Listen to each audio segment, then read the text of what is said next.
leader, President Trump, perhaps divinely inspired, started to enlighten us all on it.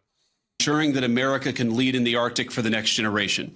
And now I want to talk about, of course, the interaction and what Denmark, I think, has done, and sometimes in partnership with us. But let's be honest, what Denmark over the last 20 years has failed to do in some cases, because we know that unfortunately this place, this base, the surrounding area is less secure than it was 30, 40 years ago, because some of our allies haven't kept up. As China and Russia have taken greater and greater interest in Greenland, in this base, in the activities of the brave Americans right here, we know that too often our allies in Europe have not kept pace. They haven't kept pace with military spending, and Denmark has not kept pace in devoting the resources necessary to keep this base, to keep our troops, and in my view, to keep the... Denmark hasn't spent enough money protecting our military base from Russia. It's our military base. Why would... What? People of Greenland safe from a lot of very aggressive incursions from Russia, from China, and from other nations. Now, President Trump, as he says all the time, and as a lot of people recognize, is a president of peace. We want to have good relationships with everybody. That includes, even to the extent possible, the Chinese and the Russians. But part of having good relations is showing your strength when you have to. And unfortunately, the story of Greenland over the past 20 years when it comes to security is that we've underinvested in the infrastructure, we've underinvested in the security architecture, and we've underinvested in the brave men and women who are doing a very hard job, as Mike said, to keep all of us safe. That has to change. Now, when I pointed out... Why the fuck would China make an incursion on Greenland? It's all of these explanations are politically incoherent.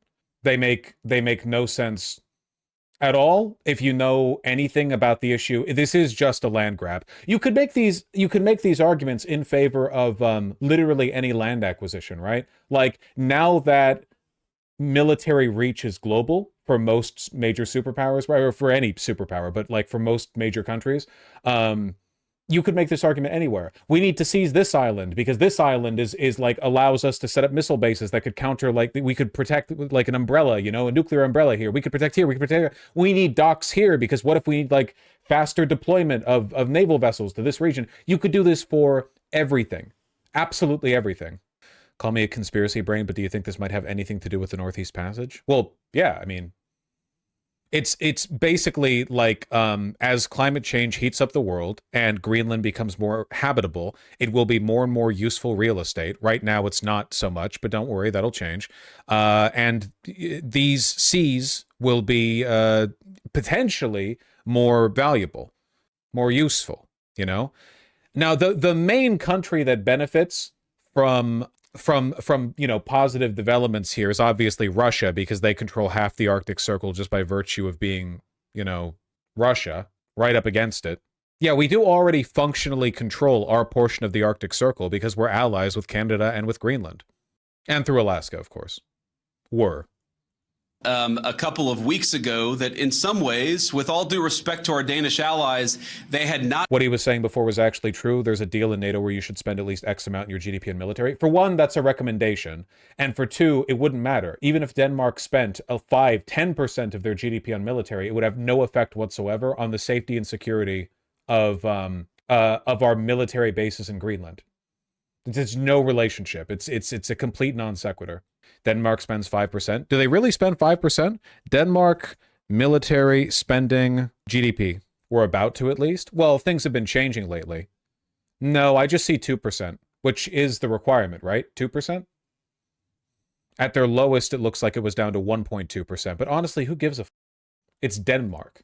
Not kept pace. There was a lot of criticism from Denmark, a lot of attacks at the Trump administration, at the president, at me, at others in our administration for saying the obvious, which is that Denmark hasn't done a good job at keeping Greenland safe. And one of the things I heard was, well, what about the many Danes who lost their lives in the war on terror fighting alongside the United States?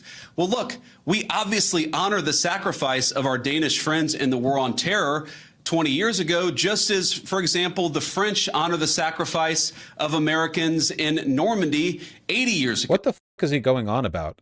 Who is this rhetoric for? Like genuinely, who's gonna hear this? It's just weird.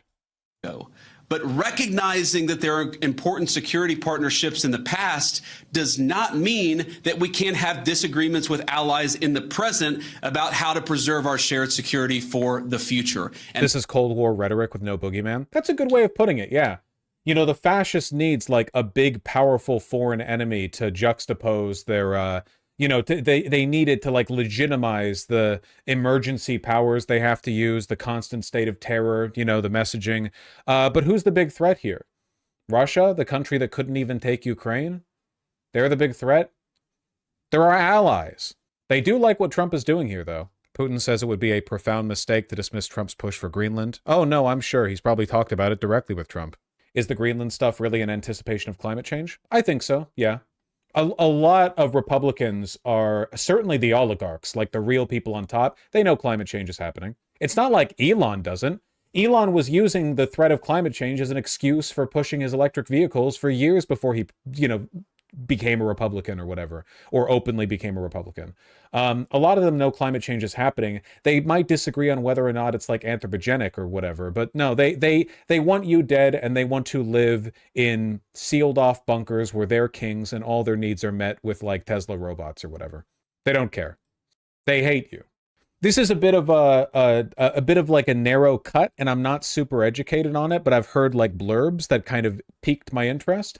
But my understanding is that stuff like this was actually pretty common with the European aristocracy during the 2 centuries of Black Plague, when you had these recurring waves of the Black Plague. And keep in mind, like, we're talking, you know, medieval Europe. They thought this was a plague sent by God to kill the unworthy, right? Like, a lot of people were like, oh yeah, the Black Plague, well, God's punishing us for, I don't know, like having Jews in the country or whatever, or any number of like reasons. Yeah, of course they blame the Jews. It's that shit's been going on for millennia. But like, there were lots of instances.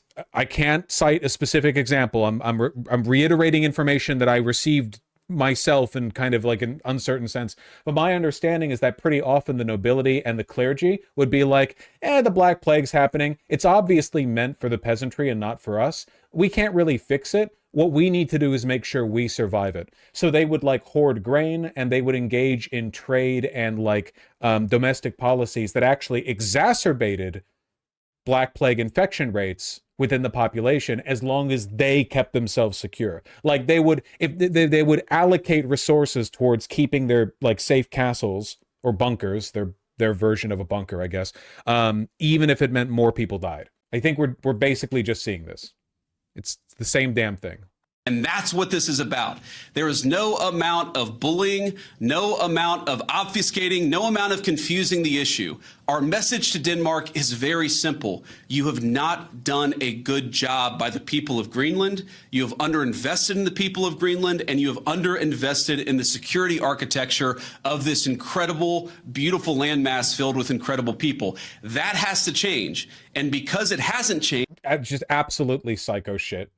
Denmark, you have not invested enough militarily in this territory that is under your administration. We have no choice but to annex it. What? I think this rhetoric here, he's trying to play off of the fact that a lot of people in Greenland don't like Denmark because there's a lot of built-up tension about like political autonomy and separatism, and then there's the treatment of the indigenous people in Greenland. There's a lot of like underlying tension there, and I think what JD Vance is trying to do is like use rhetoric that will push people in Greenland to maybe support him, because he wants them to think of it as like, we could both get autonomy from Denmark and military protection from the United States, which wouldn't be true. I don't think it's working either, yeah, but I think that's like the goal of this kind of rhetoric. This is why President Trump's policy in Greenland is what it is. It's consistent with the first Trump administration, where you saw significant investments in Arctic security, and it will continue over the next 4 years under President Trump's leadership. And let me finally, before I kick it over to the media, make one comment about the people of Greenland. You know, the colonel here, the base commander, who came here first as a second lieutenant, and I guess, Colonel, this is your second duty station here, and we're proud of you and proud of all of you guys who are serving and helping keep us safe. You know, I heard